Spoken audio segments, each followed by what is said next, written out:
রবিবার 24 ঘন্টার অনশন ধর্মঘটে ডাক দিল বাঙালি নবনির্মাণ সেনা। এদিন শিলচর রেলওয়ে স্টেশন চত্বরে বিভিন্ন দল ও সংগঠনকে নিয়ে অনশন ধর্মঘট পালন করল সংস্থার কর্মকর্তারা।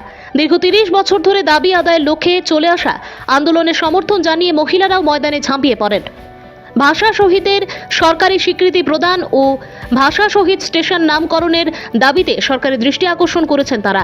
সংবাদ মাধ্যমের প্রতিনিধিদের সঙ্গে কথা বলতে গিয়ে সংস্থার কর্মকর্তারা জানান, বিরোধী ও শাসক দলের নেতা মন্ত্রীরা বিভিন্ন সময় ব্যক্তিগতভাবে আন্দোলনের সমর্থন জানিয়ে আসলেও দল সরকার গঠন করার পর রহস্যজনক কারণে সবাই চুপ করে বসে আছেন। বাংলা ভাষার জন্য নিজের প্রাণ বিসর্জনকারী সেনানীদের সরকারি স্বীকৃতি দিতে অবহেলা কেন, এ নিয়ে এদিন প্রশ্ন উত্থাপন করেছেন তারা। আগামী লোকসভা নির্বাচনের আগে সরকার কর্তৃক দাবি পূরণ না করলে আন্দোলন ভয়াবহ রূপ ধারণ করবে বলে এদিন কড়া ভাষায় হুঁশিয়ারি দিয়েছেন তারা। এদিন বাঙালি নবনির্মাণ সেনার কেন্দ্রীয় সভাপতি প্রীতম দে, রাজদীপ ভট্টাচার্য, আশিস দাস, সঞ্জয় দাস, সোমা শর্মা সহ বিভিন্ন দল ও সংগঠনের সদস্যরা উপস্থিত ছিলেন। আমাদের দাবি হচ্ছে দুটো। সেটা হচ্ছে শিলচর যে ভাষা শহীদ শিলচর যে রেল স্টেশন আছে সেটাকে ভাষা শহীদ স্টেশন নামকরণ করা। কারণ সেটা অনেক দিনের দাবি, সেটা দীর্ঘ অনেক কালের দাবি আমাদের বরাকের এবং আমাদের সমস্ত বাংলাভাষী মানুষের। এবং এই বিষয়ে যে বিজেপি গভর্নমেন্টের যে আমাদের গোবিন্দপুর কায়স্থ থেকে রাজনাথ সিং থেকে অনেক বড় বড় লিডাররা ওনারা সমর্থন জানিয়েছিলেন। এবং কংগ্রেসের তরুণ গগৈ, আমাদের গৌতম রায় যে যখন মন্ত্রী ছিলেন, ওনারা সবাই এই বিষয়ে এবং সুস্মিতা দেবও পর্যন্ত এ নিয়ে বলে সমর্থন জানিয়েছিলেন। কিন্তু আমাদের এই ভাষা শহীদ স্টেশন হচ্ছে না কেন, কি এটার পেছনে সেটার পেছনে রহস্য কি, সেটা আমরা এখনও বুঝতে পারছি না। এবং আমরা আমাদের দাবি যে ভাষা শহীদ স্টেশন আমাদের করতে হবে এবং আমাদের যে শিলচর বরাকে যে ভাষার জন্য যে আমাদের প্রাণ বলিদান দেওয়া। সবাই এখানে উপস্থিত হয়েছে কারণ একটাই, যে আমরা যারা শহীদ হয়েছেন বাংলা ভাষা নিয়ে, তারা সরকারি কোনো স্বীকৃতি পাইরা না। প্রত্যেকবার 19শে মে সব বাঙালি জাগি যায়, 19শে মে শেষ, বাঙালির আবার ঘুম হয়ে যায়। ওই রকম আমরা চলতো না, আমরা সব জাগতে লাগবো আমরা বাংলা ভাষার লেগে। তো আমরা সব আজকে উপস্থিত হয়েছি, যারা শহীদ হয়েছেন তারা সরকারি স্বীকৃতি পাইতা, এটা আমরা মূল। যদি এই সরকার আমরা এই দাবিগুলো না মানে, তাহলে আমরা সব যত বড় করিয়া পারি আন্দোলনের নামবো, রাস্তাঘাট অবরোধ করবো, যা যা করতে লাগে।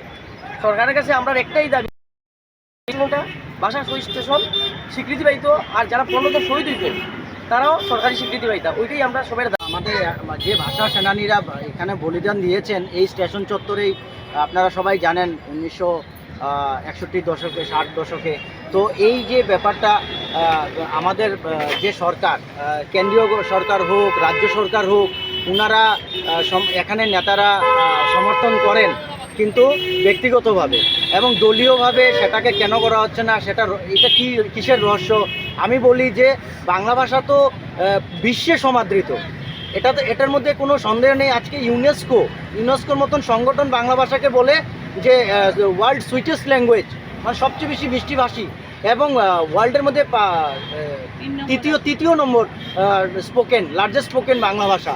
তো এইসব সত্ত্বেও আমাদের ভারতেও আপনি জানেন যে বিভিন্ন রাজ্যে বাংলা ভাষা দ্বিতীয় স্বীকৃত ভাষা, ঝাড়খণ্ড বলুন, আপনার আন্দামান বলুন। কিন্তু আমি একটা আশ্চর্য প্রকট করছি আজকে, যে আমাদের এই বিষয় নিয়ে আসামে আমাদের ধর্ণা প্রদর্শন করতে হয়। আমাদের আজকে এই অবস্থা, আমাদের ভাষার অবহেলা, আমাদের ভাষার কি বলবো, অসম্মানের ব্যাপার এটা। কারণ আমাদের এটা একটা খুব ক্ষুদ্র দাবি। ভারতবর্ষের নাম পরিবর্তন হয়ে ইন্ডিয়ার নাম পরিবর্তন হয়ে ভারতবর্ষ হতে কোনো প্রবলেম নেই। আমরা দেখুন, আমরা ক্রমাগত আমাদের আন্দোলন বাড়িয়ে তুলব, তীব্র করে তুলব।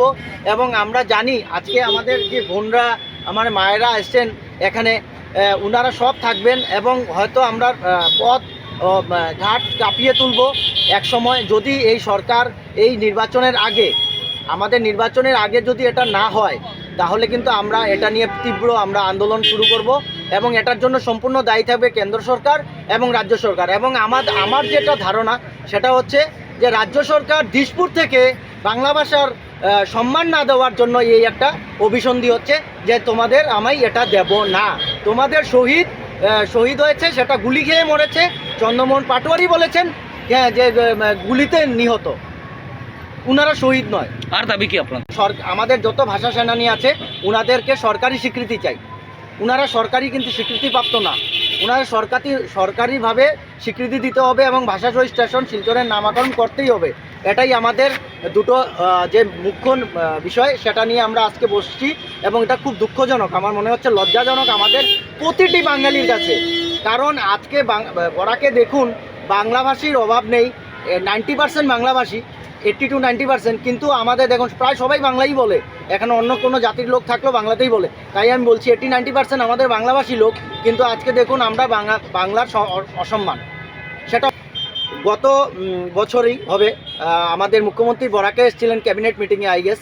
তো ওখানে আমাদের বিধায়ক, শিলচরের বিধায়ক দীপায়ন চক্রবর্তী মহাশয়কে এই দায়িত্ব অর্পণ করে গেছেন এবং সেটার পেপার কাটিং আমার কাছে আছে, কারো প্রয়োজন হলে আমি দিয়ে দিতে পারি। আজ পর্যন্ত 1.5 বছর গেল, মানে ইলেকশন জেতা পেয়েছে 2021-এর, হ্যাঁ 2021-এর ইলেকশন জেতার পিছেই এই ঘটনা। কিন্তু তখন থেকে এখন পর্যন্ত সেটার কি মানে কি হলো এটা তো আমরা জানি না। এটা কি এই সেই ব্যাপার? এই মাতৃভাষার জন্য বলিদান দেওয়াদের জন্য যদি আমরা পাশে না দাঁড়াতে পারি, কার জন্য দাঁড়াবো?